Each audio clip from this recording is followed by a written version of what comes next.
이제껏 우리가 산 것이 바로 주님의 은혜입니다. 우리를 장차 주님의 그 본향으로 인도해 주실 줄 믿습니다. 거기서 우리가 영원히 주님의 은혜 가운데 해처럼 밝게 살기를 원합니다. 오늘도 말씀 가운데 천국을 경험하게 하여 주시옵소서. 하나님 나라가 열리는 시간 되게 도와 주시옵시며 하늘 문이 열리는 시간 되게 도와 주시옵소서. 우리의 영안을 열어 주시옵소서. 주님을 보게 하옵소서. 하나님 앞에서 살게 하여 주시옵소서. 거룩하신 예수 그리스도 이름으로 기도드립니다. 아멘.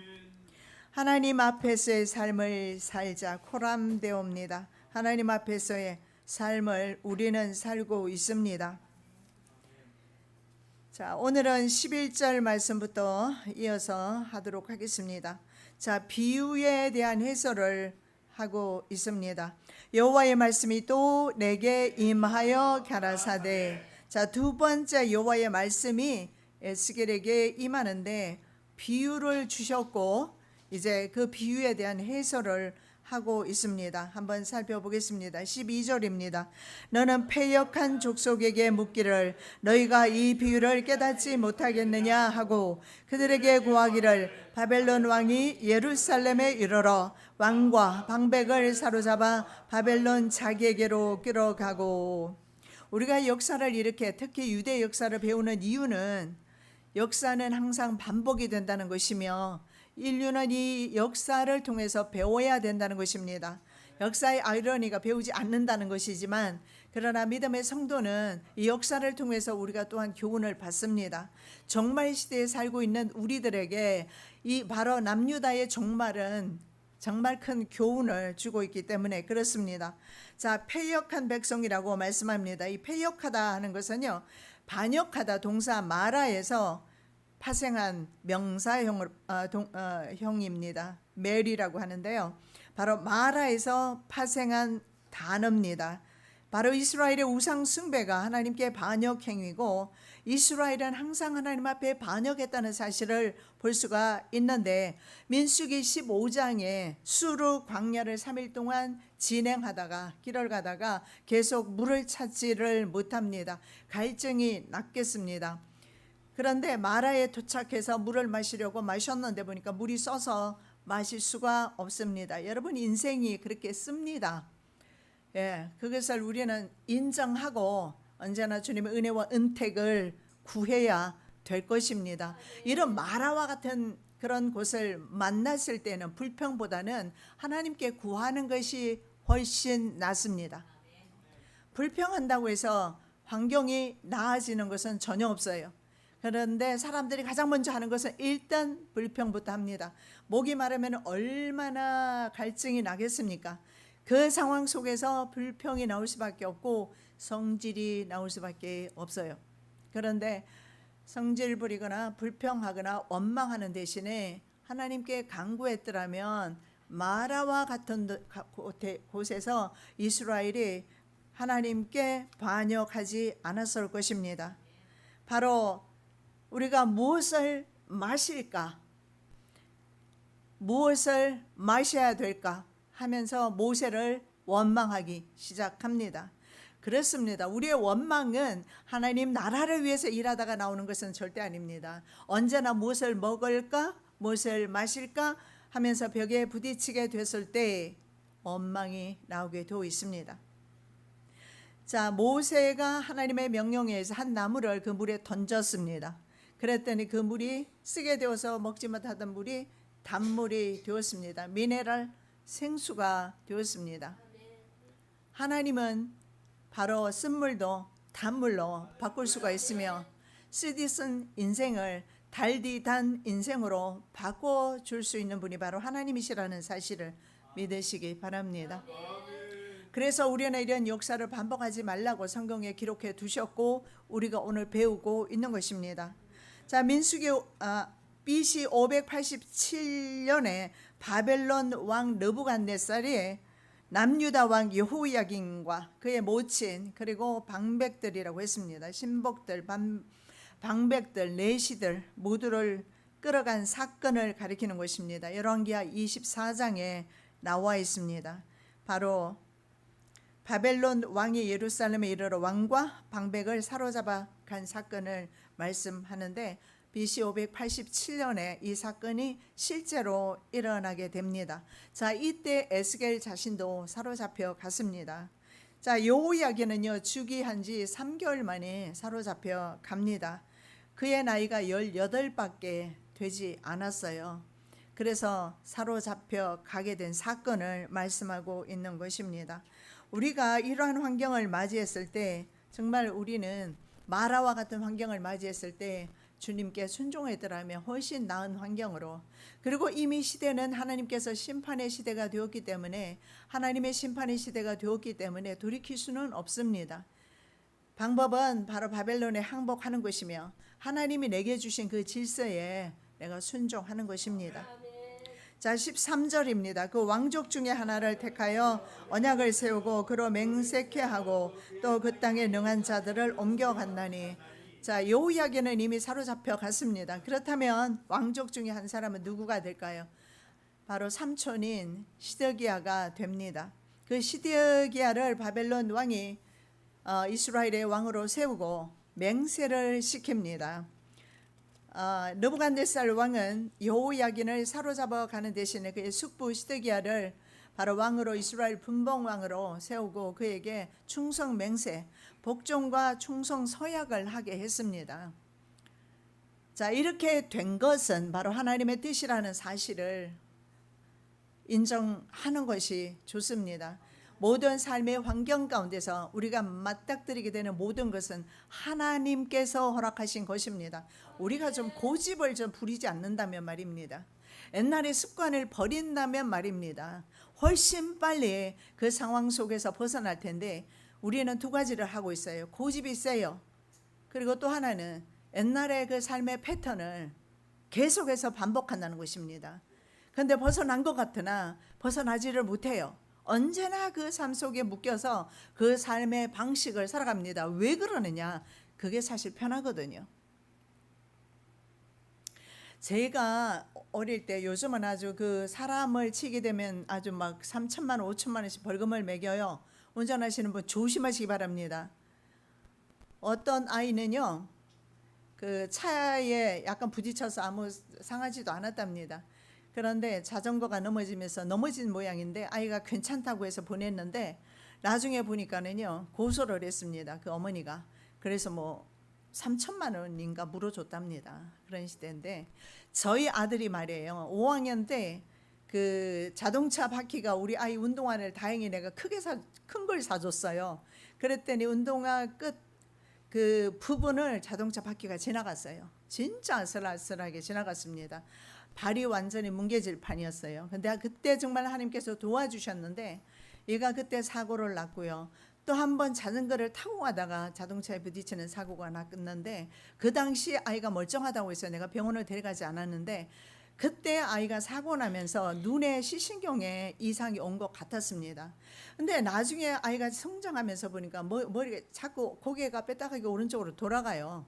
그리고 나서 이제 결혼할 때쯤 되어서 한국에 와서 눈 검사를 했더니 어릴 때 시신경이 파괴되면서 보이는 것이 이 아이는 약간 오른쪽으로 기울어져야 바르게 보이는 거예요. 그래서 내가 머리를 항상 바로 세워주면 또다시 그리로 갑니다. 그게 편한 거예요. 편하지만 그건 죽습니다, 여러분. 과거의 삶의 패턴을 버리지 않으면요, 그리스도 안에서 새로운 삶을 살지 않으면 나도 죽고 내 가족도 죽습니다.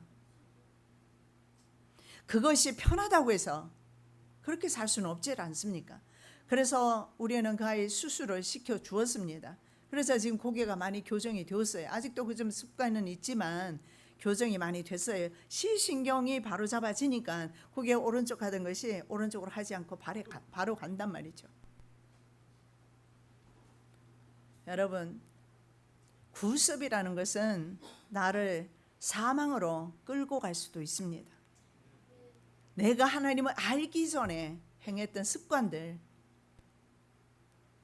사상과 생각들 버리는 훈련이 정말 많이 필요합니다. 이스라엘은 끝까지 자기 길로 갔습니다. 주가 원하시는 인도하시는 그 길을 따르지 않습니다. 주님께서 주신 지금 질서는 무엇입니까? 바벨론이라는 국가에 항복하라는 것입니다. 왜냐하면 이스라엘의 멸망은 이미 결정되었고 그것을 받아들여야 하는 것입니다. 그러나 한결같이 마지막에 멸망당했던 세 왕 모두가 거역을 합니다. 이는 나라를 낮추어 스스로 서지 못하고 그 언약을 지켜야 능히 서게 하려 하였음이 오늘. 자, 나라를 낮추어서 스스로 서지 못하고 언약을 지켜야 동맹입니다. 바로 바벨론 왕 느부갓네살 왕과 맺은 그 충성 복종 서약 말입니다. 이것을 당시에 종주권 계약이라고 합니다. 이 계약을 지켜야 너희들이 살겠거늘. 하나님께서 이런 질서를 만들어 두셨기 때문에, 환경 가운데서 이런 질서가 주어졌기 때문에 그들은 이 질서대로 환경을 받아들여야 했습니다. 그런데요, 받아들이지 않겠다고 자꾸 몸부림을 치는 것입니다. 이 몸부림은 인간으로서 당연히 치게 되겠습니다. 어려운 일을 당하면 살아보겠다고 순간적으로 내지는 많은 노력을 하지 않겠습니까? 그리스도인은 그렇게 너무 몸부림치지 말고 몸부림치는 대신에 주님께 순응하는 법을 배우셔야 합니다. 이 환경을 통해서, 이 사람을 통해서 내게 주시는 주님의 교훈이 무엇일까? 나를 정말 힘들게 하는 사람이 있다면 나의 모난 부분을 깨기 위함이고, 내가 재정적으로 정말 부족하다면 재정적인 문제가 늘 있고 내가 재정을 너무 돈을 사랑한다는, 그래서 그것을 끊어내기 위한 하나님께서 주신 은혜라는 사실을 믿으셔야 합니다. 정치적 권력자 혹은 부유층, 능한 자, 힘센 자들을, 우두머리들을 다 끌어가버립니다. 이것은 바로 식민지 국가가 더 이상 반역을 도모하지 못하도록 정치적, 경제적 바로 약화 정책을 느부갓네살 왕을 쓰게 됩니다. 그래서 바벨론 권력 아래 이스라엘 모든 권력을 복종시키고 질서를 편입시키려 하는데, 그것이 바로 하나님의 뜻입니다. 바벨론은 자신이 하고 싶은 대로 했겠지만 하나님께서 바벨론이라는 나라를, 이스라엘을 징계하는 막대기로 사용하기 때문에 그렇습니다. 그런데 그들은 계속해서 바벨론에 항거하는데, 바벨론에 항거하는 것이 아니라 이것은 하나님께 항거하는 것입니다. 15절입니다. 그가 사자를 애굽에 보내어 말과 군대를 구함으로 바벨론 왕을 배반하였으니 형통하겠느냐? 이런 일을 행한 자가 피하겠느냐? 언약을 배반하고야 피하겠느냐? 이스라엘 백성은 바벨론 왕과의 언약부터 깬 것이 아니었어요. 사실은 신명기 법을 어겼습니다. 신명기 계약을 먼저 깬 사람이 하나님이 아니라 이스라엘 백성이었어요. 그래서 하나님 법을 먼저 깼습니다. 그 버릇대로 바로 느부갓네살 왕과의 언약을 깨고 맙니다. 충성서약을 깹니다. 그리고 바로 왕에게 도움을 요청합니다. 그래서 계속 이렇게 말씀합니다. 9절의 말씀에 형통하겠느냐? 피하겠느냐? 번성하겠느냐? 예, 하나님께서 이렇게 벼르고 계시면 참 그 인생 쪽박 차는 것 아닙니까? 하나님께서 계속 벼르고 계세요. 형통하겠느냐? 피하겠느냐? 번성하겠느냐? 심판의 불가피성을 계속해서 반복적으로 말씀을 하고 있습니다. 자, 그들은 그렇다면 바벨론 왕의 칼을 피하겠느냐? 피할 수가 없습니다. 바벨론 왕은 와서 뿌리채 뽑아버립니다. 그래서 그들의 고집이 계속 고집을 부린 결과가 바로 바벨론 왕이 3번이나 오게 했어요. 그러니 바벨론 왕이 한 번도 아니고 3번이나 와서 그들을 쳐야 했으니 얼마나 화가 나겠습니까? 뿌리채 뽑아버립니다. 거의 진멸하기 직전으로 정말 뿌리 몇 가지만 남겨놓고 다 완전히 진멸해버린 상태입니다. 남유다가 종주권 계약을 파기한 것은 하나님의 뜻을 거역한 것입니다. 하나님의 심판은 작정되었고 유다는 바벨론 왕의 멍에를 벗어버리려 합니다.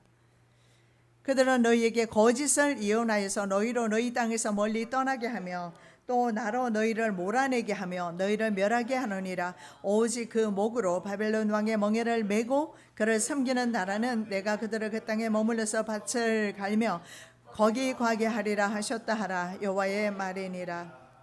자, 이스라엘 사람들이 바벨론의 멍에를 매게 된 이유는 단 하나입니다. 하나님께서 주신 사랑의 멍에를 벗어버렸기 때문에 그렇습니다. 때로는 하나님께서 우리에게 요구하는 것이 과하다 생각할 수도 있습니다. 십자가가 나에게 너무 무겁다라고 생각할 수도 있습니다만, 십자가는 실은요, 사망과 죽음으로부터의 자유를 주셨다는 사실입니다. 모든 억압과 형벌로부터 주신 자유라는 사실을 사람들은 알지 못합니다. 그래서 멍에를, 주가 주신 멍에를 매지 않았기 때문에 바벨론 왕의 멍에를 매야 한 것입니다. 16절입니다. 나 주 여호와가 말하노라. 내가 나의 삶을 두고 맹세하노니 바벨론 왕이 그를 왕으로 세웠거늘 그가 맹세를 업신여겨 언약을 배반하였은즉 그 왕의 거하는 곳 바벨론 중에서 왕과 함께 있다가 죽을 것이라. 자, 여기에 기원전 586년에 마지막으로 시드기야 왕조차 사로잡혀 가게 됩니다. 바로 이것이 뿌리 뽑힘의 내용입니다. 이제 왕족은 다 붙들려 가게 됩니다. 빈천한 자만 그 땅에 남겨놓았다 이렇게 말하고 있습니다. 가난하고 그리고 못 사는 그리고 힘없는 사람들, 백성들만 몇 정도 남겨둔 상태입니다. 싹 다 그들을 끌어갔습니다. 그래서 이 뿌리 뽑힘은 어디까지 이루어지느냐? 시드기야가 바벨론에 가서 바벨론에서 죽는 데까지 하나님의 그 추격은 끝나지 않아요. 여러분, 하나님께서 한번 그 사람에게 원한을 품었을 때 어디까지인가? 18살이니까 어려서 하나님을 섬기지 못한다 이렇게 핑계할 수는 없습니다. 왜냐하면 이스라엘 전체는 하나님의 신정국가로서 그 책임을 져야 했습니다. 그런데 시드기야는 끝까지 하나님의 그 질서에 불응하게 되고 어디까지 가느냐? 바벨론 나라에 옮겨져서 바벨론 감옥에서 죽는 데까지 지금 성경에서 말씀하고 있습니다. 여러분, 이 불순종 말입니다. 불순종의 죄를 이렇게 하나님께서 끝까지 추적하시는 것을 볼 수가 있습니다. 불순종의 죄는요 정말 무서운 것입니다. 내가 몰라서 못 불순종할 때는 모르지만 내가 하나님의 말씀을 받았고 들었고 알고 있으면서 불순종하게 되면 그것은 정말 크나큰 재앙이 될 수도 있습니다. 이스루엘이라고 성경에 나오는데 이스루엘은 하나님께서 파종하셨다 이런 의미가 있어요. 파종하셨다 이런 의미도 있지만 뽑다라는 의미가 있어요. 자, 이스라엘 백성은 하나님께서 가나안 땅에 심기도 하셨지만 동시에 뽑히기도 한다라는 것입니다. 이것이 바로 신명기 법인데요. 자, 이스라엘이 여호수아 시대에는 그 땅에 심겨졌습니다. 그런데 죄악이 관영하면서 가나안 사람들이 아모리인들이 그 땅에서 쫓겨나지 않습니까? 동일하게 이스라엘 백성도 그 땅에서 쫓겨나게 되는 것입니다. 그 이유가 뭡니까? 신명기 28장에 보면 너희가 여호와의 명령과 규례를 지켜 행하면 조건절입니다. 너희가 지켜 행할 때 이 땅에 살게 될 것이다. 다른 말로 말씀드리면 너희가 내 명령과 규례를 지켜 행할 때 너희 가정이 평안하게 될 것이다. 너희가 평안하게 장수하며 살 것이다. 동일합니다. 그러나 너희들이 불순종하면 그 땅에 쫓겨난 이민족을 보라고 그들과 같이 너희들도 쫓겨나게 될 것이고 그 땅에서 뽑히게 될 것이다. 그래서 이스라엘 땅을 가리킬 때 이스루엘이라는 말을 통해서 바로 심다, 뽑다 같은 동일한 의미를 통해서 말씀하시기를 경고하시기를 우리들에게도 동일한 경고를 주시기를 내가 너희를 심기도 하지만 뽑아낼 수 있는 능력도 있다. 나로 하여금 너희의 죄를 끝까지 추격하게 하지 말라라고 이 교훈의 말씀을 우리들에게 남겨두신 것입니다. 17절입니다. 대적이 토성을 쌓으며 운제를 세우고 많은 사람을 멸절하려 할 때에 바로가 그 큰 군대와 많은 무리로도 그 전쟁에 그를 도와주지 못하리라. 예, 그렇습니다. 바로는 큰 군대가 있지만 털 달린 털이 많은 독수리 아닙니까? 독수리 두 비유를 지난번에 했는데요. 그런 큰 군대가 있습니다. 많은 무리가 있지만 그 전쟁에서 BC 586년에 바로 바벨론에 의해서 완전히 멸망당할 때, 그럴 때 도와주지 못한다. 여러분, 우리에게 때로는 도움을 줄 만한 많은 사람이 있을 것입니다. 서로 형제간도 있고, 때로는 부부간에, 때로는 부모 자식간에 얼마든지 많은 것으로 여러분 도와줄 수가 있을 것입니다. 그러나 생명에 관한 한 도와줄 수 있는 것은 아무것도 없습니다. 토성을 쌓고 운제를 세우는 것은 고대 전쟁에 있어서 적국성을 공략하기 위한 바로 공성법의 한 수단이었습니다. 이것이 바로 바벨론 군대가 그렇게 했다는 것입니다. 애국 군대가 두 번째 포위했다가 두 번째 바벨론 군대가 물러갔습니다. 물러갔던 것은 애굽 군대가 견제했기 때문입니다. 그래서 사람들을 생각할 때 우리가 이겼다라고 생각할 수도 있어요. 애굽을 의지했던 것이 잘했다라고 할 수가 있었을 겁니다. 그러나 물러갔던 바벨론 군대가 세 번째 다시 돌아온 것입니다. 그럴 때는 아무도 그를 도와주지를 못하는 것입니다. 그래서 이집트도 그를 도와주지를 못하는 거예요. 그래서 애굽 군대가 물러가니까 다시 돌아와서 토성과 운제를 세우면서 예루살렘을 함락시키는 것을 그림 언어로 지금 말씀하고 있습니다. 자, 동사 살랄이 뭐냐 하면 쌓아 올리다라는 것입니다. 거기에서 토성이라는 솔렐라라는 단어가 파생이 되었는데 계속 이렇게 쌓아 올리는 것을 말합니다. 어디까지? 성 높이까지 똑같이 쌓아 올려요. 그리고 이제는 공격해서 들어가는 것입니다. 그래서 언덕이나 군사 방벽을 가리키는 것입니다. 성 외부에 그렇게 흙이나 여러 가지 재료들을 사용해서 계속 높여서 가는 것입니다. 고대 전쟁의 공성법이죠. 운제도 마찬가지입니다.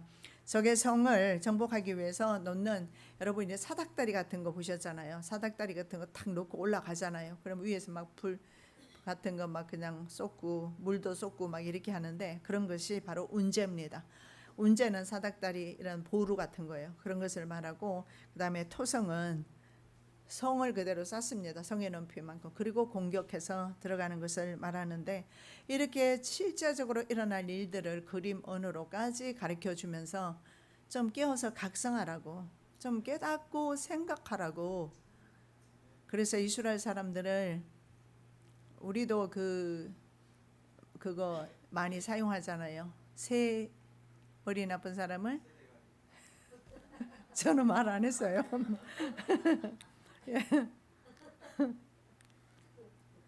새가 IQ가 정말 낮아요.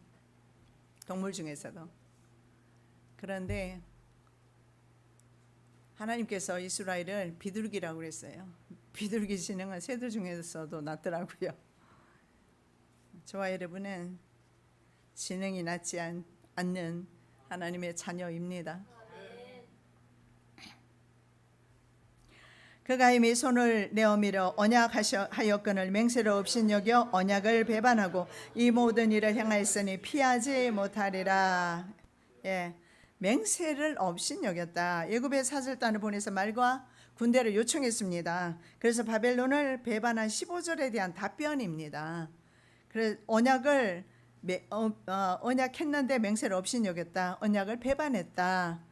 그래서 유다 멸망은 바벨론과의 계약 파기 때문입니다. 이 손을 내밀어서 언약을 맹세하는 것은 고대 하나의 언약할 때 그 왕들이 계약을 할 때 관습이었던 것 같습니다. 손을 내밀어서, 그래서 손을 내밀어서 계약을 맺었습니다. 그러는데 그 계약을 파기했다라는 것입니다. 이웃과의 신실함이 얼마나 중요한지 말씀하고 있습니다. 왜냐하면 지금 우리가 보고 있는 말씀은 하나님 앞에서의 성도의 삶에 대해서 말씀하고 있습니다. 그래서 하나님의 자녀들은 하나님 앞에서 언제나 신실해야 되는데, 이것이 하나님 자기에게만이 아니라 이웃에 대한 책임도 져야 하기 때문에 이웃을 향해서도 신실해야 하며 거짓을 말하지 말고 거짓 행위를 하지 말아야 되고 속이는 추를 사용하지 말아야 합니다.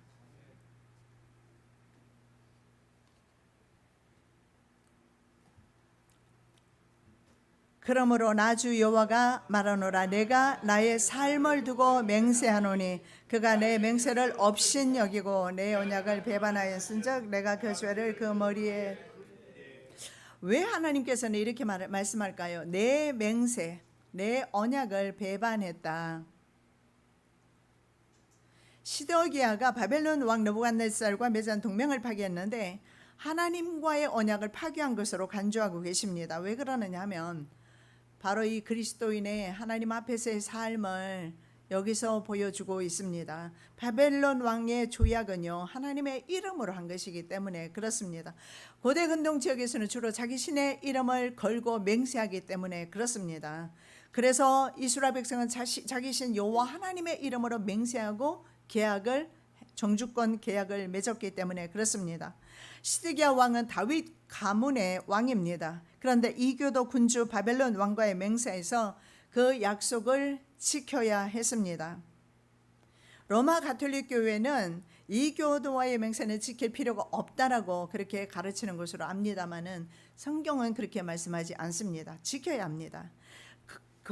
그리스도인의 거짓 맹세는 복음 전파에 방해가 됩니다. 우리 교회 모 집사님 우리 여러분 아시죠? 이제 곧 8월인가요? 되면은 1년이 되어서 퇴직금을 받고 퇴직할 수 있는데 그런 사람이 몇 명이 된답니다. 그래서 다른 회사하고 합병하면서 8월 되기 전에 한 달 전에 문을 닫아버린답니다. 그래서 퇴직금을 몇 사람에게 안 줘도 되는 것입니다. 이렇게 살면 안 돼요. 마땅히 남의 돈은 남의 것입니다. 주기로 돼 있었고 약정되어 있으면 줘야 되는 것인데 그걸 주기 싫어서 회사가 한 달 전에 문을 닫는다라고 그럽니다. 그래서 제가 그런 말을 했어요. 아마 그 회사 사장이 누군지는 모르겠지만 잘 될 일이 없을 것이다. 제가 반드시 그 보응을 받게 될 것이다. 제가 그런 말을 농담 삼아 했는데요. 우리 그리스도인은 그렇게 살면 안 됩니다. 내가 무슨 약속을 했든지 약속을 지키시고 또 이웃과의 내 모든 행위와 또 태도에 있어서 신실함으로 대하셔야 합니다. 왜냐하면 하나님 앞에서 우리가 살고 있기 때문에 그렇습니다. 그리스도인의 거짓 맹세는 복음 전파에 방해가 됩니다. 인간관계에서 하는 모든 행동이 코람데오 하나님 앞에서 삶입니다. 하나님께 대한 행동이다 하는 것을 오늘 보여주고 있습니다. 저와 여러분 하루를 사실 때 차곡차곡 천천히 한 걸음 한 걸음 걸으시기 바랍니다. 그 걸음이 지금까지는 무턱대고 걸어왔을는지 몰라요. 때로는 계단을 2걸음씩 막 올라갔을 수도 있습니다. 그렇게 하지 마시고 이제는 하나님 앞에서 내가 한 걸음 한 걸음 하나님이 보고 계시기 때문에 건너뛰지 않겠다. 거짓말을 하지 않겠다. 사기치지 않겠다. 정직하게 살겠습니다. 여러분 그렇게 사셔야 합니다. 매일의 삶이 하나님 앞에서의 삶이기 때문에 그렇습니다. 그래서 군주끼리 서로 맹세하는 것은요 아주 신성시 여겼다고 합니다. 그래서 하나님의 맹세로 불렸다라고 합니다. 그런데 그 하나님도 이렇게 되면 무시하는 것이고 다른 왕에 대한 것도 무시하는 것이 됩니다. 내가 고나니 왕의 명령을 지키라. 이미 하나님을 가리켜 맹세하였습니다. 예, 그렇습니다. 하나님을 그렇게 맹세한 거예요. 하나님께서 먼저 선지자들을 통해서 이스라엘을 징계하는 도구로 바벨론을 사용하실 것이고 70년 벌을 받은 후에 회복의 약속을 주셨습니다. 하나님께서 세운 새로운 질서에 순응하셔야 합니다. 어쩌면 여러분이잖아요. 하나님이 내게 주시는 그 걸음은 굉장히 느린 것 같습니다. 어쩌면 진짜 2계단 건너뛰어서도 안 되고 한 계단씩 천천히 올라가야 될지도 모릅니다. 그래서 내가 생각했을 때 정말 하나님께서 일하시는 것이 더디다 이렇게 생각할 수도 있지만 그렇지 않습니다. 때로는 우리의 때와 하나님의 때가 다를 뿐이지, 하나님의 생각과 우리의 생각이 달랐을 때는 문제가 크게 일어나게 됩니다. 그래서 이 새로운 질서가 내가 못마땅하더라도 여러분 잘 받아들이시고 수용하시고, 그러면 세월이 지난 후에는 하나님이 언제나 옳았다라는 믿음의 고백이 나오게 될 것입니다. 왕이나 군주는 하나님의 사역자로 우리에게 선을 베푸는 자로 성경에 나와 있습니다. 그는 하나님의 사자가 되어 내게 선을 이루는 자니라. 그러나 내가 악을 행하거든 두려워하라. 그가 공연히 칼을 가지지 아니하였으니 곧 하나님의 사자가 되어 악을 행하는 자에게 진노하심을 위하여 보요응하는 자니라. 여러분, 우리나라의 박근혜 대통령 하야시켰습니다. 그렇죠? 대통령이 잘못할 때마다 하야시켜야 했으면 그동안의 역대 대통령 전부 하야시켜야 했습니다. 사실 그래요. 성경적으로 봤을 때 우리에게 세운 권세자에게 복종하라. 왜냐하면 우리에게 주어진 환경, 그 환경은 바로 하나님께서 허락하시는 환경이기 때문에 그렇습니다. 그래서 바로 그런 권세자에게 복종하라는 그런 말씀을 주시는데, 그 시대에는 시드기야를 위해서, 여호야긴을 위해서 바벨론 왕을 준비하셨다는 사실을 그들은 간과했던 것 같습니다. 자, 바벨론이 아니라 바로 하나님의 계약을 먼저 위반한 결과인 것을 볼 수가 있습니다. 이웃에 대한 책임이 그리스도인에게 있습니다. 제가 한 걸음씩 걸으라고 했는데요, 진짜 하루를 너무 무신론적으로 주님이 없는 것처럼 그렇게 살지 마시고, 생각도 걸음도 정말 주님 앞에서 반듯하게 자로 잰 듯이 누가 보지 않아도 그렇게 정말 주님이 기뻐하시는 그런 삶을 사시기 바랍니다. 왜냐하면 그리스도인의 삶은 언제나 하나님 앞에서의 삶이기 때문에 그렇습니다. 호람되옵니다. 임금이 대답하여 가라사대 내가 진실로 너희에게 이르노니 너희가 여기 내 형제 중에 지극히 작은 자 하나에게 한 것이 내게 한 것이니라 하시고. 보십시오. 정말 작은 어린아이 한 명에게 내가 선을 베푼 것조차 주님은 내게 한 것이다 이렇게 말씀하시는 것으로 보아서, 우리의 이웃에게 우리가 선을 베풀면서 하나님께 선을 베풀고 이웃을 통해서 하나님을 만날 때가 있다라는 사실을 볼 수가 있어요. 그런데 우리는 하나님께는 경건하게, 하나님께는 잘해 드려야 된다는, 예배를 잘 드리고 그렇게 해야 된다는 생각을 가지면서 현실의 삶 속에서는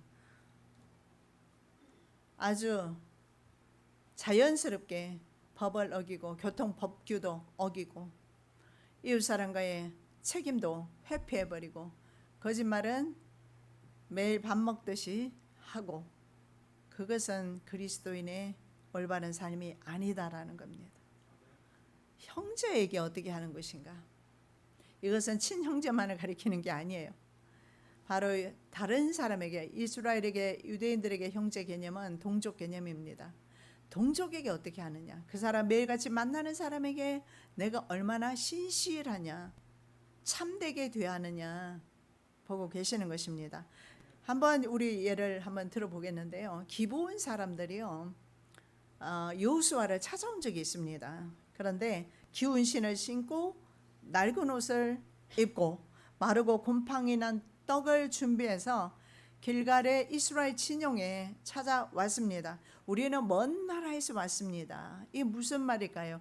하나님께서 가나안 땅 안에, 이스라엘에게 유업으로 주는 땅 안에 있는 모든 민족은 진멸의 대상입니다. 전부 죽여야 됩니다.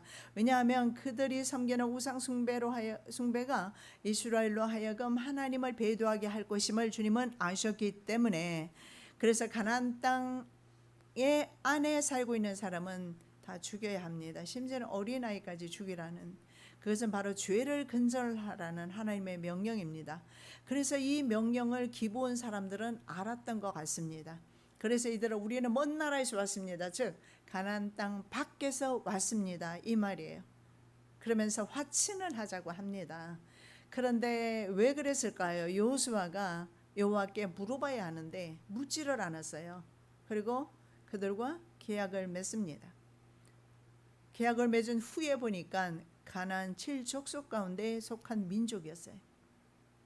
그래서 기브온이 다른 민족에게 이스라엘과 동맹을 맺으니까 동족에게 공격을 받게 되었을 때 이스라엘 백성이 가서 도와줘야 했습니다.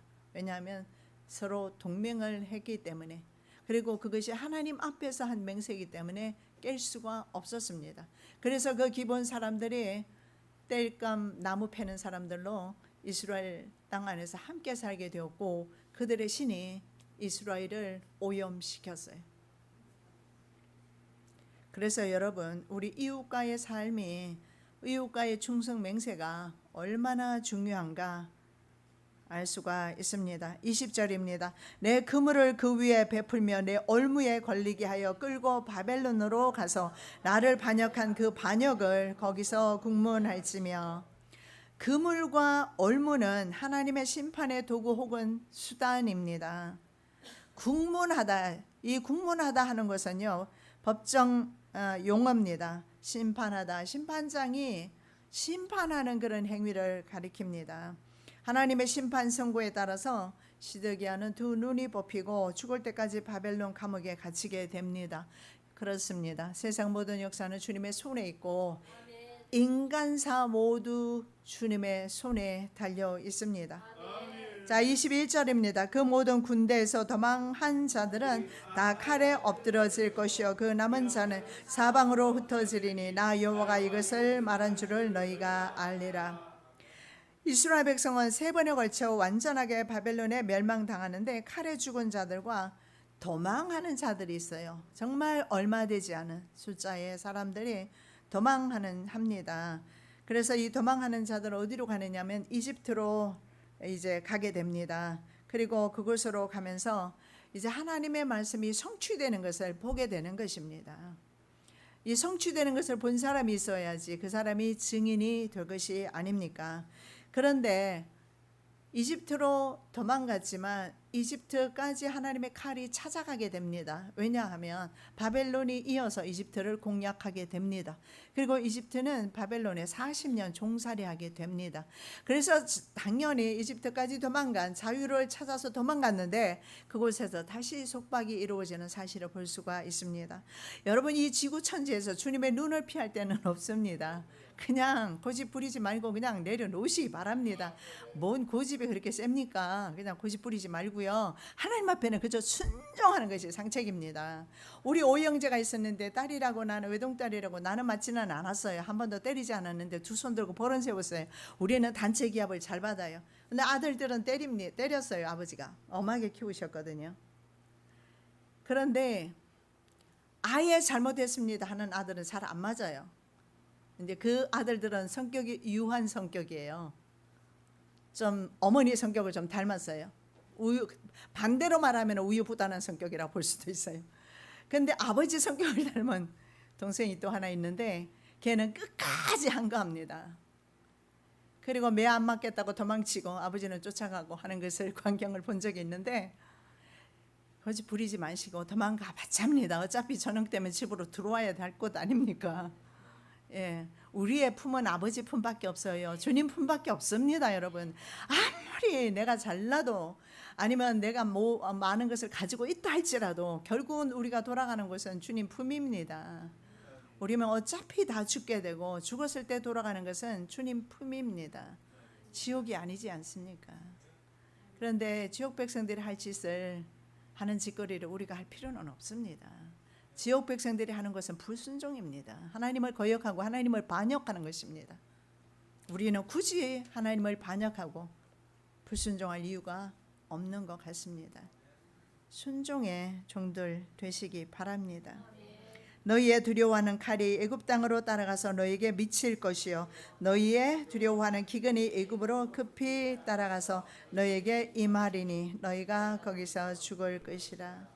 참 예레미야는요 예가를 지었던 분입니다. 예레미야서도 있지만 예레미야 예가도 지으셨어요.